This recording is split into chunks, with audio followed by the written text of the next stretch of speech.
देखो दोस्तों, यहाँ का क्वेश्चन पूछा गया अरेबिक टेक्नीशियन में पालक। अब पालक जैसा वर्ड आपने पहली बार सुना होगा, मतलब खाने के मामले में नहीं। अम्ल पूछा गया इसमें, निम्नलिखित में से कौन सा अम्ल पाया जाता है, तो कौन सा अम्ल पाया जाता है, अब हमको नहीं पता।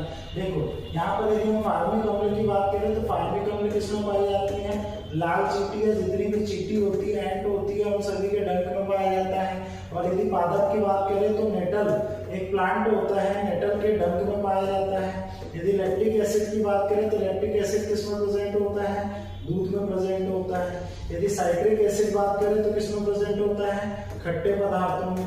खट्टे पदार्थों में या खट्टे फलों में क्या प्रेजेंट होता है, साइट्रिक अम्ल। यदि ऑक्सैलिक अम्ल बात करें तो आपने पढ़ा होगा इसको, किसमें प्रेजेंट होता है, टमाटर में। यदि हम बात करें अजवाइन में कौन सा प्रेजेंट होता है, अजवाइन में भी कौन सा होता है, ऑक्सैलिक अम्ल।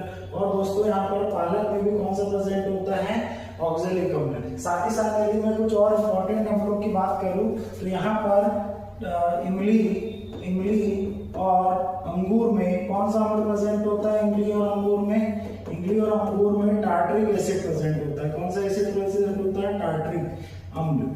और यदि हम बात करें पपीता और सेब की, किसकी बात करें, पपीता व सेब की, तो पपीता व सेब में कौन सा अम्ल प्रेजेंट होता है, यहाँ पर मैलिक अम्ल। कौन सा प्रेजेंट होता है, मैलिक अम्ल। यदि आप मानव द्वारा उत्सर्जित कुछ जैविक अम्लों की बात करो तो कौन से मानव द्वारा कौन से जैविक अम्ल उत्सर्जित किए जाते हैं, सबसे पहले यूरिक अम्ल। कौन सा अम्ल, यूरिक अम्ल, जो जल में अघुलनशील होता है। दूसरी बात करें तो न्यूक्लिक अम्ल। कौन सा अम्ल होता है, न्यूक्लिक अम्ल, जो हमारे किसमें प्रेजेंट होता है, डीएनए व आरएनए में प्रेजेंट होता है। किसमें प्रेजेंट होता है, डीएनए व आरएनए में। और यदि हम तीसरी और लास्ट बात करें तो कौन सा, एमिनो अम्ल। कौन सा, एमिनो अम्ल, जिससे विभिन्न प्रकार के प्रोटीनों का निर्माण होता है। हमारे शरीर में कितने प्रकार के, 20 प्रकार के एमिनो अम्ल पाए जाते हैं, जिससे किसका निर्माण होता है, प्रोटीन का निर्माण होता है।